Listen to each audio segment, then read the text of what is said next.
Hey guys, welcome back for another video. Today I'm going to be showing you how to paint a nighttime sky using watercolors. But also on this channel you're going to be seeing furniture painting as well. I am a furniture painter and a watercolor artist, so I'm going to be flipping back and forth between different tutorials every week. So I hope you enjoy the video.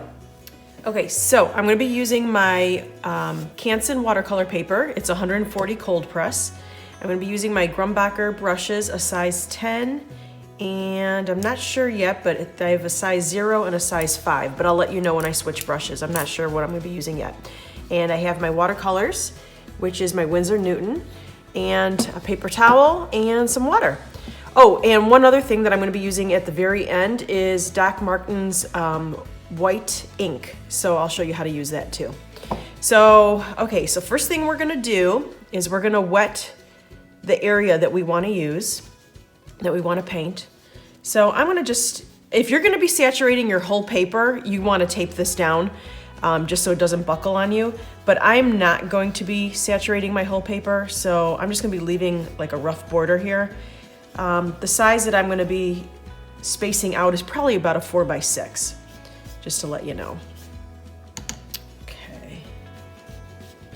So just get that nice and saturated.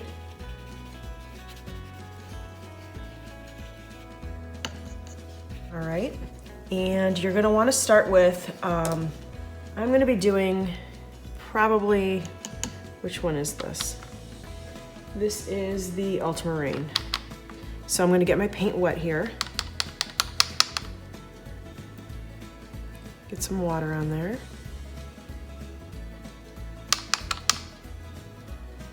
Okay, and I'm just gonna wanna go around my border a little bit and let it bleed. Get that nice and saturated there with all that blue. Now the bottom is where our trees are going to be coming in, so I'm not going to be doing the bottom yet. Get that as dark as you want.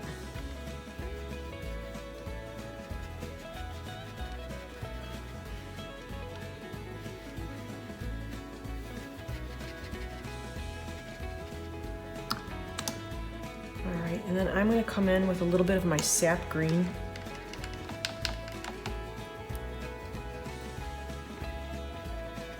Now this is just a really easy night sky. Nothing complicated about this. I wanted to choose a really nice, easy painting for you. So you're going to bump that up to the Ultramarine Blue. And just kind of lay it on there. I think I'm going to pull in a little bit of my Viridian Green too. It's a little bit brighter.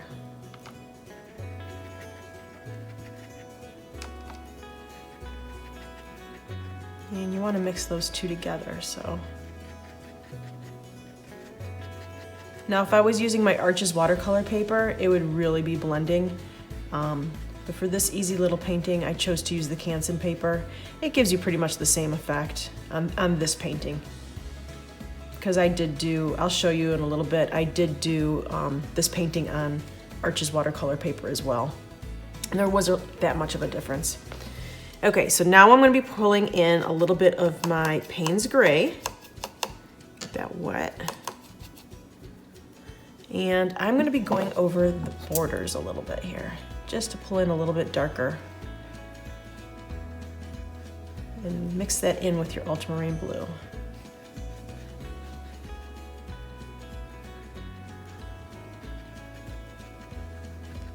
And it gives you a really nice dark bluish green color.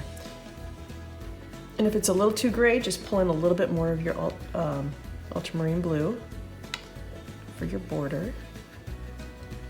Kind of get that mixed in with your greens. All right, clean off your brush and just kind of merge these two together because it's still dry right here in the middle of my page. So with clean water, you just want to merge these two sides.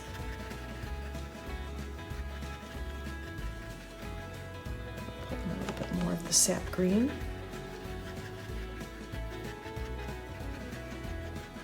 All right. So that's nice and mixed now. So I want to crumble up a paper towel, loosely crumble it, and kind of go over, starting in the middle, working your way out. Because you want to leave that middle part still nice and crisp green. And if you were to do the outside first, it would bring the blue into the middle, and you don't want that. So work from the middle out and kind of dab it, give it a little texture. And then when you see your paper towel's getting really saturated, just crumble it again, use a clean side. Like that. Okay, and then if you think that you pulled off a little too much, which I could totally leave it like this, it doesn't bother me. But if you think you did, then just kind of go over your colors again. Like I want to deepen up here this Payne's gray a little bit.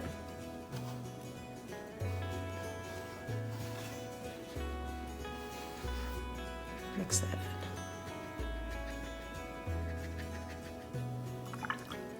And I'll bring in a little bit more of that blue.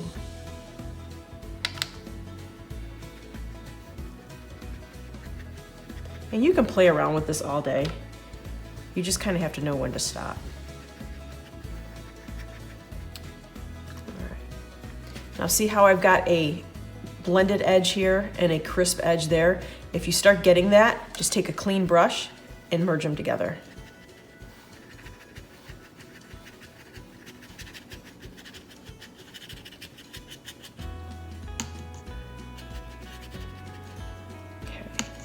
A little more of my Payne's gray on this side.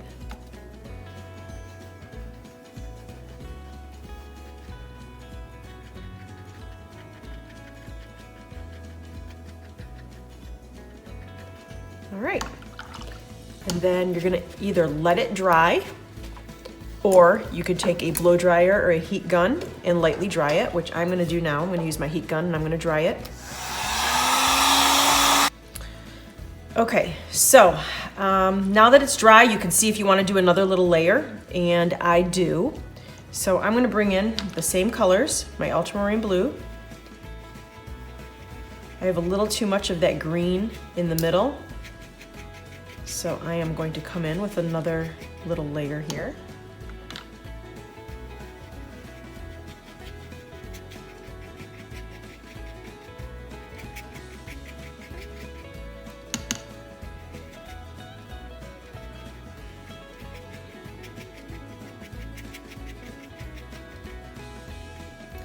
And I'm going to put a little bit more Payne's gray on my sides.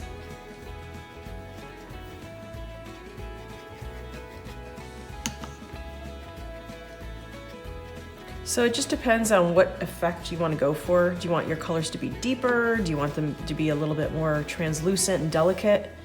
So if that's the case, then the one layer would be just fine for you. If you want them a little deeper, dry it and put on another layer.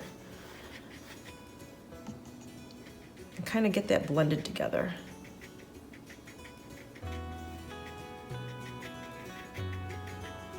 All right, and I'm going to dry it one more time. So it's nice and dry, so I put on my second coat and I dried it again. It might be a little bit cool, which means it's still a little bit damp, but I think for the most part it's nice and dry. So I'm gonna start by putting in my trees now. No, actually, you know what I'm gonna do? First, I'm gonna shake up my little bottle of my white ink. And like I said before, it's the Doc Martin. And I am going to dip in a brush. And you don't wanna use one of your really good brushes for this because it is ink. So I'm just pulling out a cheapy brush. And I'm going to dip it in there, actually get it all nice and mixed up. Sometimes the ink settles at the bottom, so you got to get that mixed in there. And with another brush, you're going to want to kind of splatter paint it. And it gives you the effect of little stars. And you could do as many splatters as you want.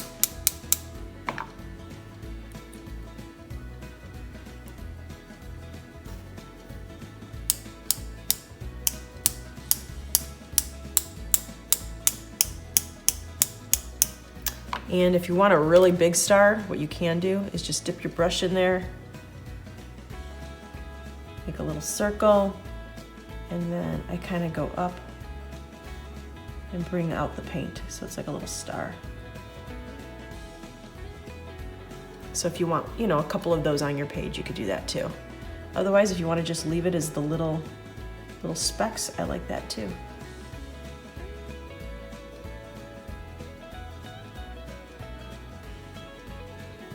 Cute. Okay, and then wash off your brush immediately because there is ink on there and you don't want that to dry, even though it's probably a brush you don't really care about, but you'd like to use it again, so just wash that off. All right, let me close up my ink. And I'm gonna give it one more little blow dry just to dry those stars so they don't mix in with my trees. Okay, so I'm gonna move over to a size 0 brush. And I'm gonna use my Payne's Gray for the trees. You can use black if you want. You can use really whatever color you want, but I'm choosing Payne's Gray. Get a little Payne's Gray on my palette. All right. And so you can do just the trees on the bottom, nice and straight if you want. If you want more of an effect like you're looking up at the sky, you can do them rounded. So it gives you more of that round effect, like you're looking up. And you can actually even, if you wanted to, you can make the sky, rather than a rectangle, you can make it a circle and then do the trees all around it, which is really, really cool too, if you're looking for that. So what I think I'm gonna do today is just kind of the trees kind of rounded up this way. So I'm gonna start with my, my tree here in the corner. And just gently come in. And these are generic little trees, easy little trees. So you're gonna make a little line, and obviously the top of the tree's got a little point, and you're just gonna go back and forth, and you can have this as loose as you want. So if you want some sky showing through, then don't make it as solid, make some branches like this, where you can see some of the sky coming through. And if you want it more solid, let's take a little bit more, what you could do is you can make it a little bit more, see how this is a little bit more solid, you don't see the sky coming through. So there's two different effects there. And you're gonna wanna round it out. So don't forget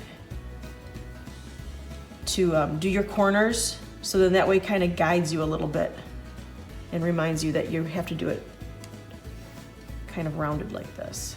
And then you can have a variation. You don't want all your trees the same size. It's kind of boring.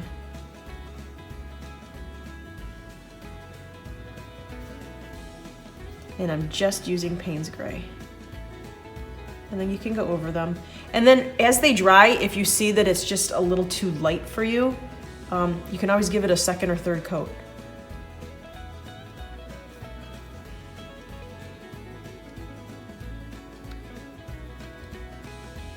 So these are nice and dark because it's supposed to be kind of, you know, a nighttime sky, so the trees look black.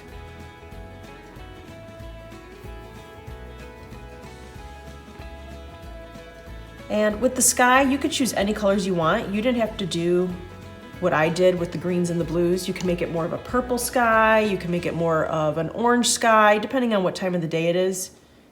The only thing is if you get too light with it, you're not gonna see your stars. I think I want another tree over here, just to kind of exaggerate the angle.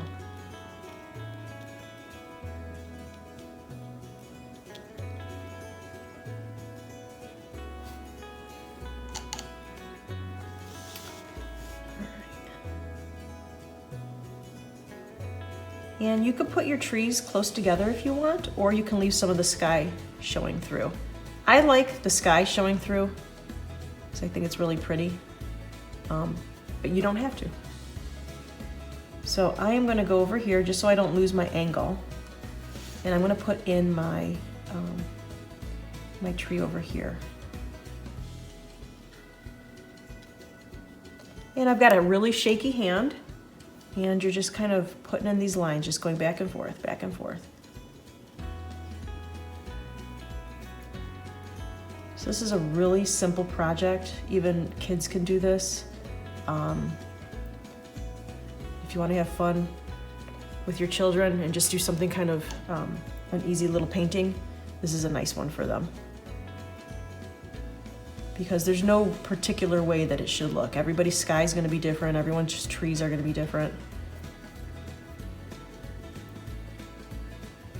And actually make this one a little taller.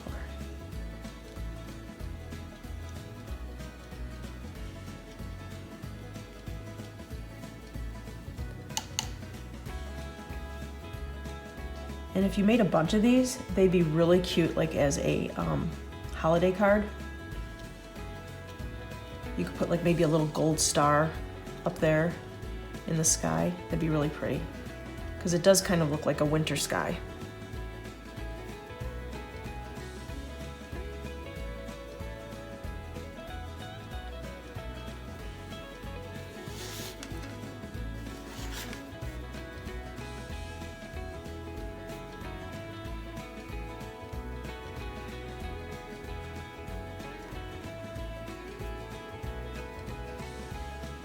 And it would be just as pretty if these trees were just straight, or in a circle, like I said before. If you want to do the whole thing in a circle, that'd be really cool too.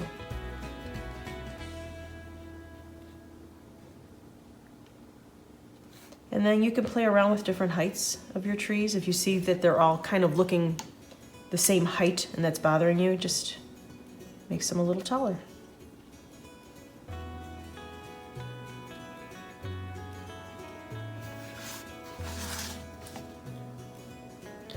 So some of these have dried over here, and I just want to go over them again. I want them nice and dark.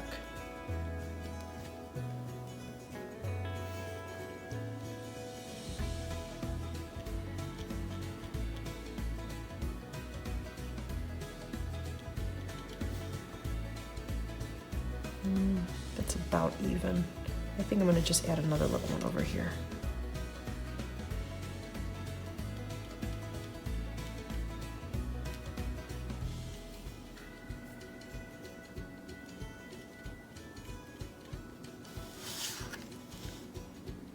And I think I'm just going to fill in this area a little bit here too.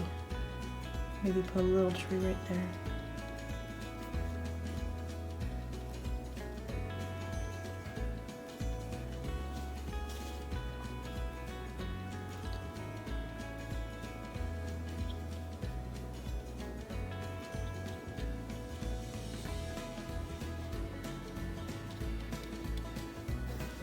There, that's pretty.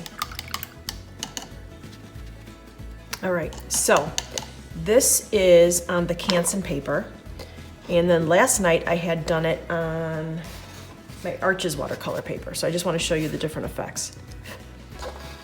So the colors seem to blend a little bit better on the Arches paper. Arches paper is better quality paper. It's more absorbent and it blends better.